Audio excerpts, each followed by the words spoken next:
Next one, meter bridge. So what is meter bridge? One of the application based on the Wheatstone bridge.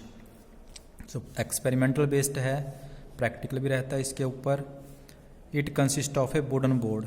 एक हमारे पास बहुत बड़ा wooden board है जिसके ऊपर एक एलॉय कॉन्स्टेंटन या मैग्नीन की 1 मीटर लेंथ की वायर लगा रखी है और वायर के साथ हमने एक स्केल अटैच कर रखी है यहाँ पर. One of the scale 100 centimetre और 1 मीटर्स. वायर के जो दो एंड हैं वहाँ पर 2 कॉपर स्ट्रिप्स वो लगा रखी हैं वुडन बोर्ड के ऊपर ही, और यहाँ पे एक मिडल में कॉपर स्ट्रिप्स. ए और सी, जैसे कि व्हीटस्टोन ब्रिज में कहा था, ए और सी के बीच में तो एक सेल कनेक्ट कर दिया है. इसको नाम दे दिया बी पॉइंट. यहाँ लगा दिया हमने एक रेजिस्टेंस बॉक्स जिसका रेजिस्टेंस हमें पता होगा. यहाँ पे लगा दिया अपने अननोन रेजिस्टेंस एक्स. ये कौन से होंगे आपके लिए? आर एंड एस, जो कि व्हीटस्टोन ब्रिज में रहते थे. नोन को आर है और एस आपका अननोन है. बी और आगे हमने एक गैल्वेनोमीटर अटैच किया था, तो बी से हमने एक गैल्वेनोमीटर अटैच कर दिया है. गैल्वेनोमीटर के साथ हमने एक डिवाइस लगा रखी है विच इज कॉल्ड जॉकी, और उस जॉकी को हम इस वायर के ऊपर, जैसे मैं पेंसिल को स्लाइड कर रहा हूँ, ऐसे स्लाइड करते हुए लेके जाएंगे. बट कहाँ तक लेके जाओगे जॉकी को मूव करते हुए? Till the galvanometer shows no deflection. जब तक कि आपका गैल्वेनोमीटर कोई डिफ्लेक्शन जीरो पे नहीं आ जाता तब तक इसको मूव करना है. उसको कहा जाएगा बैलेंसिंग पॉइंट. और जीरो डिफ्लेक्शन का मीनिंग हो गया B and D point, they are at the same potential, just like in Wheatstone bridge. जैसे इसमें कहा था ए और सी, वायर के दोनों सिरे ए और सी के साथ आपने बैटरी या सेल जोड़ रखा है. बी यहाँ पर और आगे डी, जिसको डी का है वो जे है यहाँ पे डी. बट बी और डी के बीच में एक गैल्वेनोमीटर. एक रेजिस्टेंस इधर, एक यहाँ होगा. वायर के इतने से हिस्से का रेजिस्टेंस, जो वायर लगी है उसका रेजिस्टेंस, वायर के इतने से हिस्से का रेजिस्टेंस वो दूसरा होगा. तो इतना सा हिस्से का रेजिस्टेंस P के इक्वल होगा, ये हिस्से का रेजिस्टेंस Q के इक्वल होगा. जो हमने कहा था P upon Q is equal to R upon S, condition for the balancing of the Wheatstone bridge. इसको हम P लिख लेते थे, इसको Q, इसको R, इसको S. तो ये आपका R, ये S, ये P और ये हिस्से का रेजिस्टेंस Q रहेगा. तो कैसे पता करते हैं? अब इसकी हेल्प से वर्किंग की बात करते हैं. तो जैसे हमने कहा था जॉकी को यहाँ टच करोगे, यहाँ से तो आपका गैल्वेनोमीटर डिफ्लेक्शन दिखा रहा होगा, उसकी नीडल कहीं साइड में होगी जीरो से. बट जैसे आप इसको मूव करोगे ये नीडल वापस जीरो पे आ जाएगी. कब तक? Till the galvanometer shows no deflection. मान लो ऐसा कहाँ मिला? यहाँ पे मिला.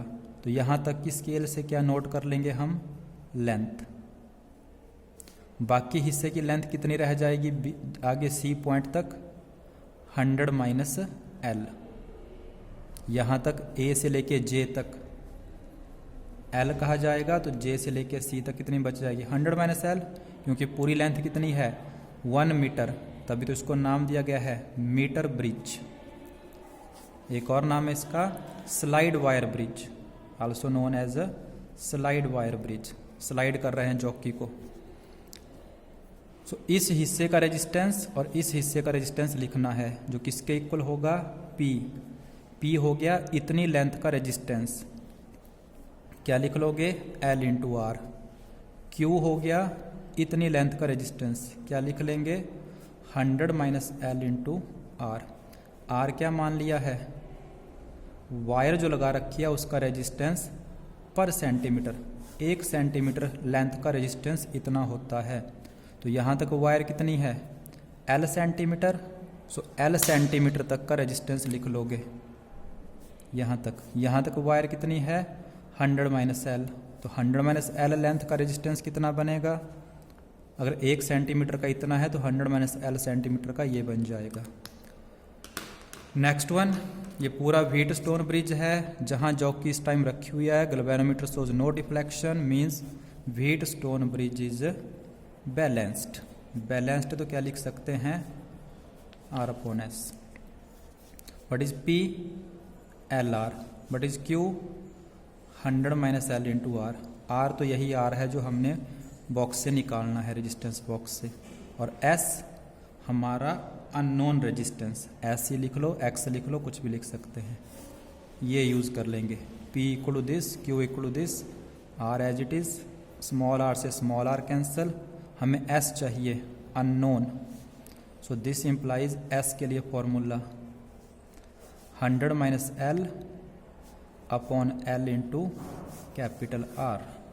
ये रह जाएगा आपका formula by using metre bridge. Unknown resistance को कैसे फाइंड आउट करते हैं। So this is your Wheatstone bridge और मीटर ब्रिज। ये हमारा मीटर ब्रिज है। This is our wooden board. ये आपकी स्केल 1 मीटर लॉन्ग, आप देख सकते हैं इसको। This is 99 means 100, 1 metre long. और ये इसके ऊपर wire, this is the wire length of 1 metre. This is the copper strip, first gap जहाँ पे आप रेजिस्टेंस बॉक्स लगाओगे। फ्रॉम दिस पॉइंट गैल्वेनोमीटर और जॉकी अटैच करेंगे। This is the jockey. और इस गैप में अननोन रेजिस्टेंस। तो यहाँ से अगर आप देखोगे, this is the first gap जहाँ रेजिस्टेंस बॉक्स रहेगा। This one is the second gap जहाँ पे आप क्या, अननोन रेजिस्टेंस। और ये मिडल पॉइंट जहाँ से jockey, this is the jockey, इसको वायर से कनेक्ट करोगे गैल्वेनोमीटर के साथ। और इस वायर के ऊपर हम इस तरीके से स्लाइड करते हुए लेके जाएंगे till the galvanometer shows no deflection. तो ये आपका metre bridge. So this one is your resistance box, जिसको इस फर्स्ट गैप में लगाना था। रेजिस्टेंस बॉक्स, यहाँ से आप किसी भी ओम का रेजिस्टेंस 2000, 5000, 10,000 अलग अलग वैल्यू के ओम्स यूज़ कर सकते हैं। And this one is your galvanometer. बीच में 0 है, इधर को डिफ्लेक्शन दिखाएगा और इधर को। और वापिस आपकी नीडल्स धीरे धीरे 0 पे आएगी बैलेंसिंग पॉइंट पे।